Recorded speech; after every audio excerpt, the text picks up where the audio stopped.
We don't want 30 seconds and then get the wrong decision. Yes, 5 minutes is a long time, but it's such a crucial decision that we need to get the right decision. I'd much rather the right decision that takes a bit longer than to take 30 seconds and get it wrong, and then the title is decided on the wrong decision, and maybe relegation is decided on the wrong decision. Come on, cry, cry, baby, cry, feel it, cry, cry, cry more. You're still going to cry more. Wow, what a victory!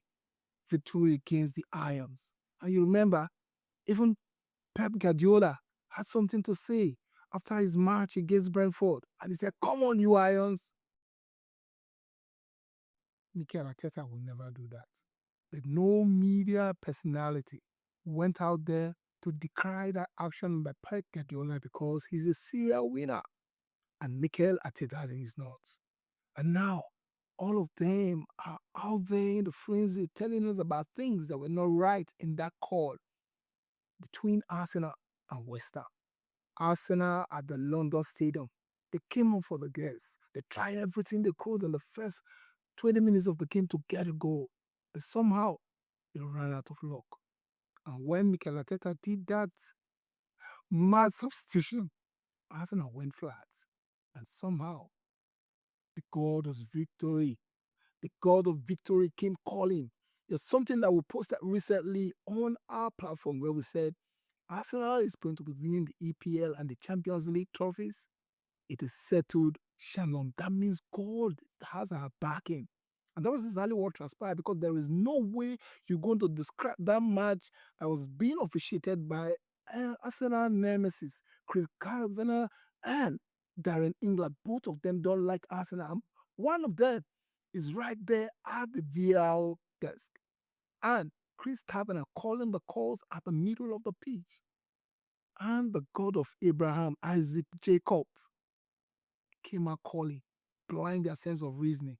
And they did not go into that I don't care attitude of giving wrong calls. And they made the right calls. Now, I want to be picking every pundit one after the other.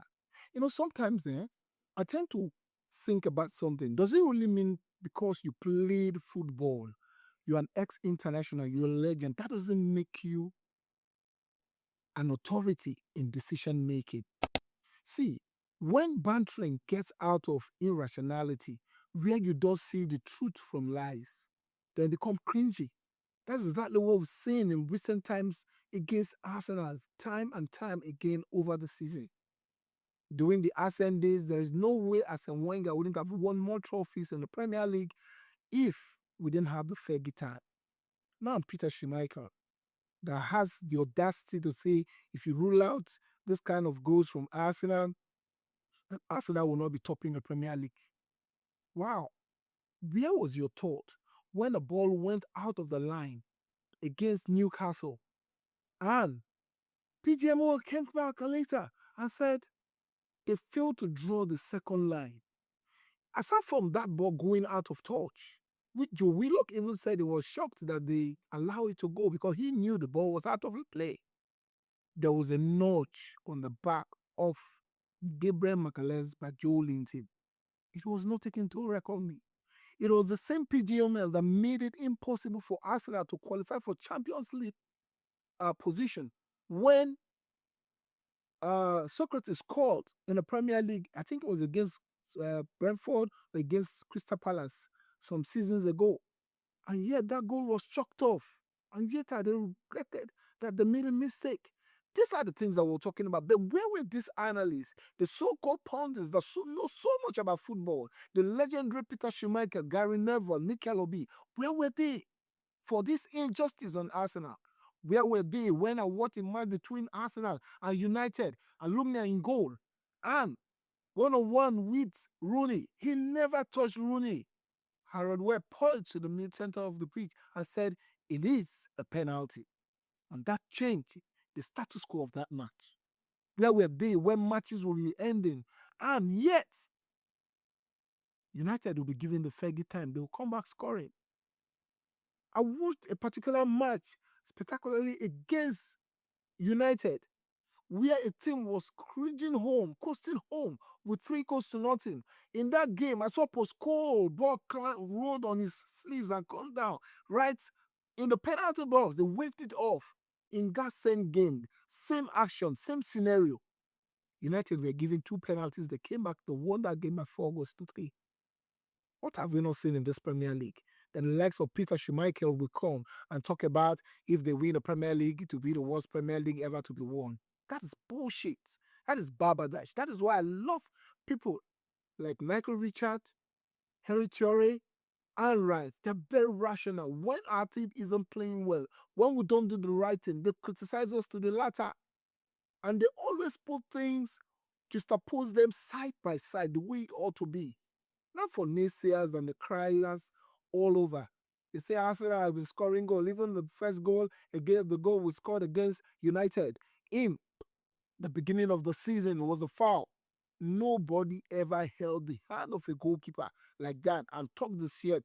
So how do you want somebody that is in flight, that is in motion, when you tuck the shirt, what do you want the person to do? Superman, fly. Fly. And when somebody is holding your hand, how do you have the capacity to hold the ball? Shame to the pundit on television that said that David Raya was trying to make a news of it and he knew he was not going to catch the ball. How can you say that? You have the audacity to lie on live television, on live broadcast. It's a shame to all of you. It's a shame. Where were these guys when Man City played against Brentford? And Sade was straight on goal. Last man, he was stopped, he was pushed. Ake won the ball back. Referee said, play on. They had a penalty. Referee said, play on. There's supposed to be 2 sending off, one on Bernardo Silva and one on Magay. They said, play on. If it's Arsenal, the media will be awash with a lot of rubbish antics and juxtaposition of photos here and there. Some of them AI. This is what it is. This is what we felt all these years. And that is why I will love my gaffer, Mikel Arteta, for having the guts to look out for a way of winning. He has found a way of winning. And Thierry Henry said yes. He has truly found it because they said, find a way of winning. He is the requisite answer to all the antics played against Arsenal. In the time past, the likes of Patrick Evans said, we are crybabies. Today, you have a bowl. Come on, cry, baby. Cry. You guys should cry. Gary Neville, the same one that went to Valencia to go and coach Valencia and couldn't take them across the line. He was given a blank check for him to take Valencia to the next level by Fred. Was almost going to take them to relegation, and he ran out of his coaching career and came back for punditry. And today you think you're Superman? What makes you guys extraordinary? Every one of us. It's unfortunate that social media has made everybody a journalist. Because one thing that makes a credible journalist is your ability to balance situations, balance issues. You look on the right, you look on the left, and balance it. Then now we have people that are cringy. Everybody wants to say something that is going to help them promote traction on their own for their online presence. And that is why Chris McCarthy of Obi Podcast One said, Obi One Podcast, beg your pardon, said that Mikel Obi, he loves Chelsea, true and true. Is he the only one that has loved Chelsea? Can he love Chelsea than JT? Can he love Chelsea than Frank Lampard? No, he cannot love this team more than these players that I've called. These are players that give their soul, their everything for the club side. But that doesn't give them the liberty for them to go on social media and say cringy things that pretends hatred. On Obi Podcast show, Chris McCarthy is the only one that has got brain. Mikel Obi doesn't have brain. It doesn't have brain. It might be a legend in football, but it doesn't have brain when it comes to punditry. Because everything he says is out of hatred.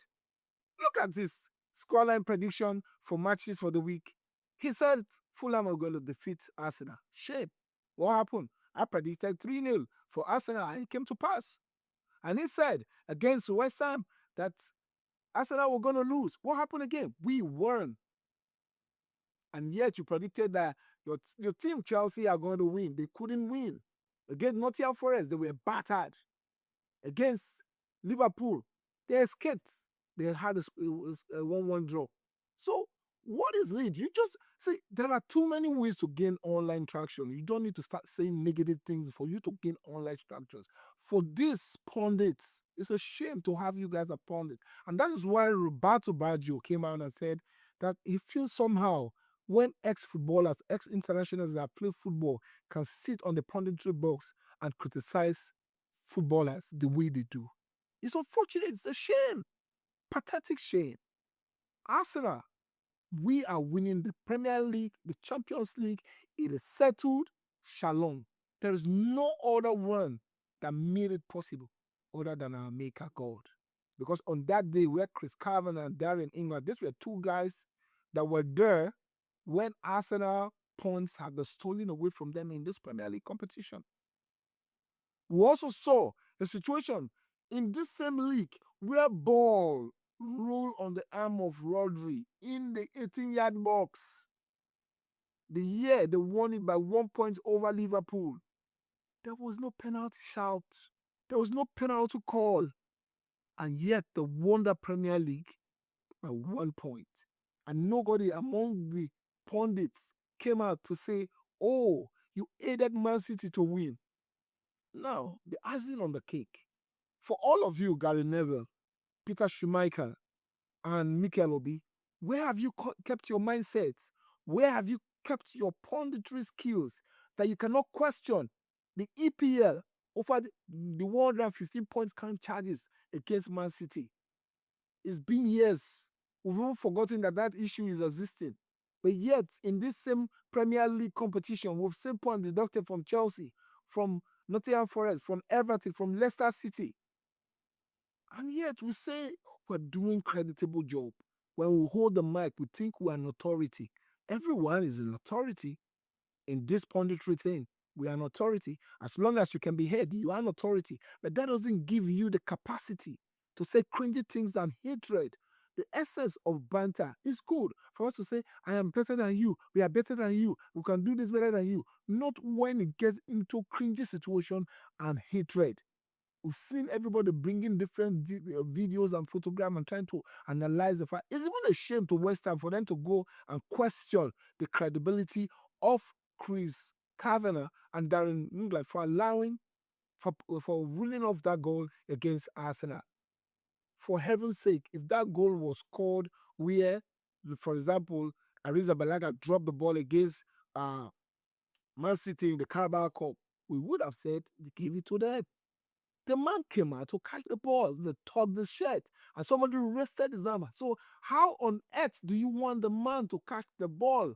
Is he a Superman or a demigod or so? Tell me. Sometimes you guys need to go and get your brains and re-examine it.